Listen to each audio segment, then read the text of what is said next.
आज का पहला इडियम है ए बैड पच, जिसका मीनिंग है ए पीरियड ऑफ डिफ़िकल्टी, यानी कि कठिनाइयों का दौर। मतलब हमारे लाइफ में कभी कभी एक बुरा वक्त आता है, हम एक ख़राब स्थितियों से गुज़रते हैं। उसी ख़राब स्थितियों को इडियम की लैंग्वेज में ए बैड पच बोलते हैं।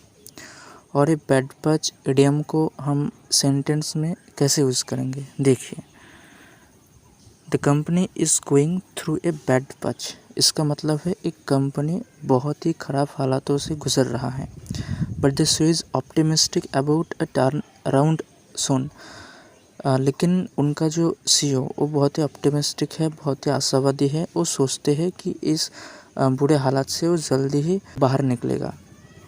इसी सेंटेंस की हिंदी मीनिंग नीचे है, आप वीडियो को पॉज करके देख सकते हो। और यहाँ पर एक पिक्चर है, आप देख सकते हो एक लड़का जो डिप्रेशन में है, जो ख़राब स्थितियों में है, वो बैठ के यहाँ पर टेंशन कर रहे हैं। इसे भी आप रिलेट कर सकते हो। अगला इडियम है ए बीस्ट ऑफ बर्डन, जिसका मीनिंग है an animal that carries luggage, यानी कि एक जानवर जो सामान ले जाता है। हमारे आसपास ऐसे बहुत सारे एनिमल हैं, जैसे कि डोंकी, घोड़े। ये सब हमारे सामान ले जाने में आने में हेल्प करते हैं, मतलब हम उनको यूज़ करते हैं। तो उस तरह के एनिमल जिसको हम अपने सामान ले जाने में आने में यूज़ करते हैं, उसे एनिमल को ही ये बीस्ट ऑफ बर्डन बोलते हैं इडियम के लैंग्वेज में। और ये बीस्ट ऑफ बर्डन इडियम को हम सेंटेंस में कैसे यूज़ करेंगे, हम सेंटेंस में कैसे यूज़ कर सकते हैं, देखिए।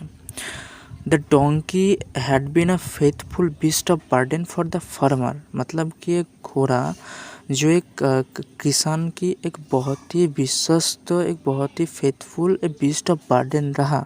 मतलब वो भरोसा रहा, सामान ले जाने में आने में उनका भरोसा रहा। Carrying heavy loads up and down the hills for years, जिसकी मदद से वो पहाड़ के ऊपर, पहाड़ के नीचे सामान ले जाता है, ले आता है। इसी सेंटेंस का हिंदी मीनिंग यहाँ पर नीचे है, आप वीडियो को पॉज करके देख सकते हो। अगला इडियम है ए बी हाइव। इसका मीनिंग है ए बिजी प्लेस, मतलब है एक व्यस्त जगह। आप सभी जानते हो कि बी मतलब है मधुमक्खियाँ। आप मधुमक्खियों के छतरी ज़रूर देखे हो, उसमें मधुमक्खी बहुत ही बिजी रहते हैं, बहुत ही बिजी रहते हैं। मतलब एकदम भन भन करता है, बहुत ही बिजी रहता है। उसी बिजी मतलब बी हाइव इडियम का मतलब ही है एक बिजी प्लेस। आप यहाँ पर एक पिक्चर में रिलेट कर सकते हो कि एक बाज़ार, भरी बाज़ार के एक तस्वीर है। यहाँ पर सारे लोग, बाज़ार में सारे लोग बहुत ही व्यस्त हैं। इस तरह से आप रिलेट कर सकते हो। और ये बी हाइव इडियम को हम सेंटेंस में कैसे यूज़ करेंगे, देखिए। The office was like a bee hive, मतलब एक ऑफिस बहुत ही बिजी प्लेस है। buzzing with activity as employees worked tirelessly to meet the looming deadline। मतलब यहाँ पर बहुत ही बिजी में काम करते हैं सब लोग।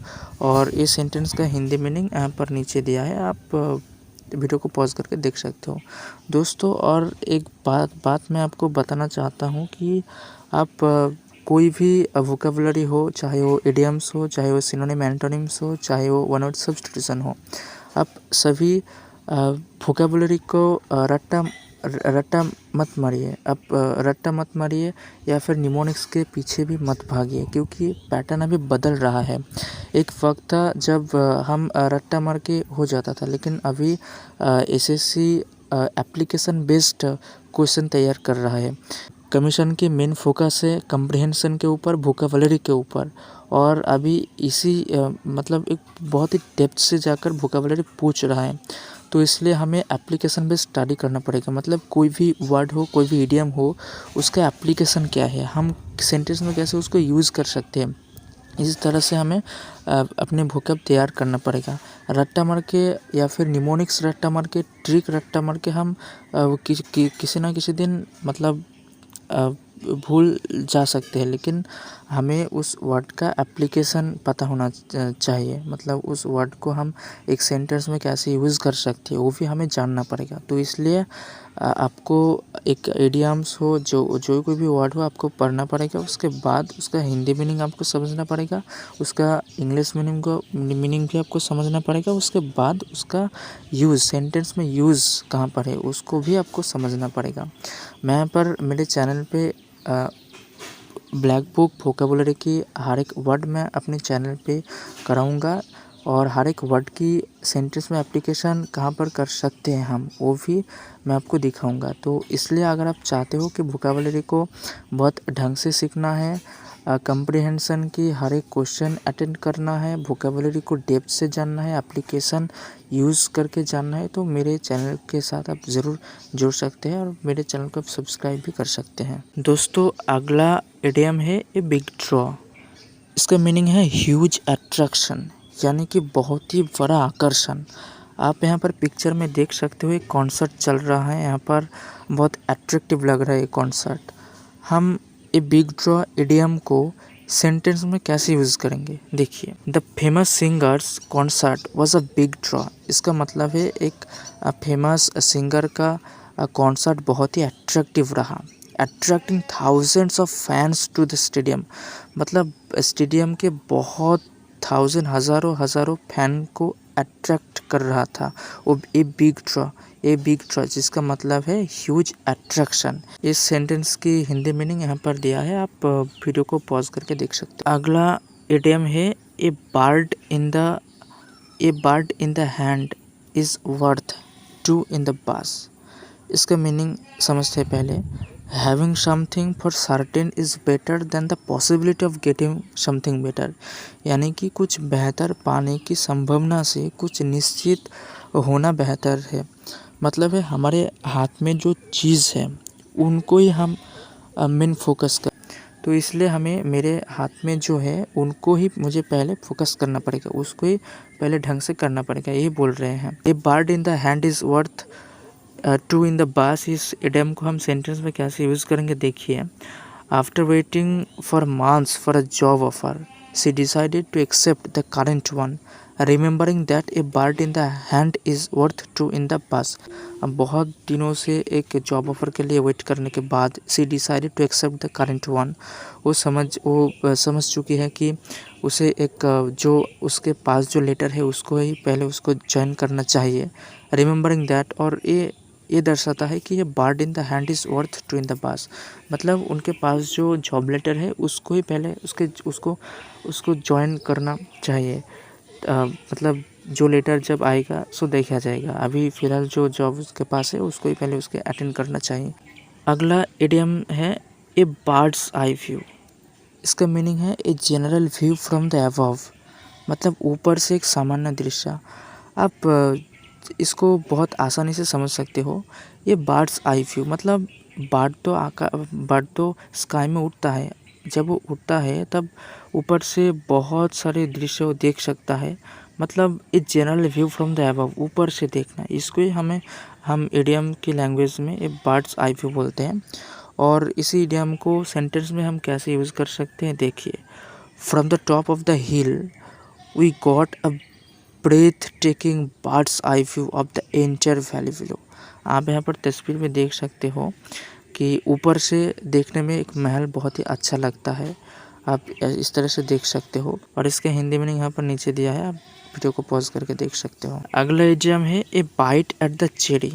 ए बाइट एट द चेरी, इसका मीनिंग है एन अटेम्प्ट और अपॉर्चुनिटी टू डू समथिंग, कुछ करने का प्रयास या अवसर। मतलब हम जब चुपचाप बैठे रहते हैं तब हमारे पास अगर कोई काम आता है तब उसे करने का अपॉर्चुनिटी, उसे करने का अवसर हमें मिलता है, इसको ही बाइट एट द चेरी बोलते हैं। और ए बाइट एट द चेरी को हम सेंटेंस में कैसे यूज़ कर सकते हैं, देखिए।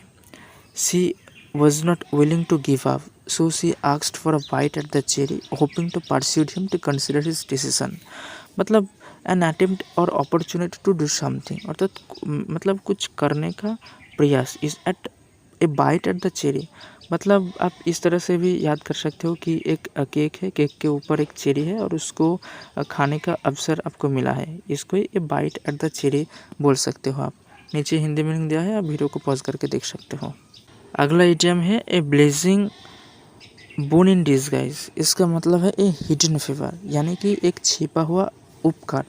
मतलब आप जिसे घृणा कर रहे हो, आप जिसे अवॉइड कर रहे हो, आप जिसे डिफ़िकल्ट समझते हो, उसी काम करने से आपको फ़ायदा हुआ है। इसको ही a blessing bone in disguise. Disguise का मतलब क्या है? नापसंद चीज़, और उसी नापसंद चीज़ करने में आपको जो उपकार मिले, आपको जो फेवर मिले, इसको ही हम ए ब्लेसिंग बोन इन डिसगाइज बोलते हैं इडियम की लैंग्वेज में।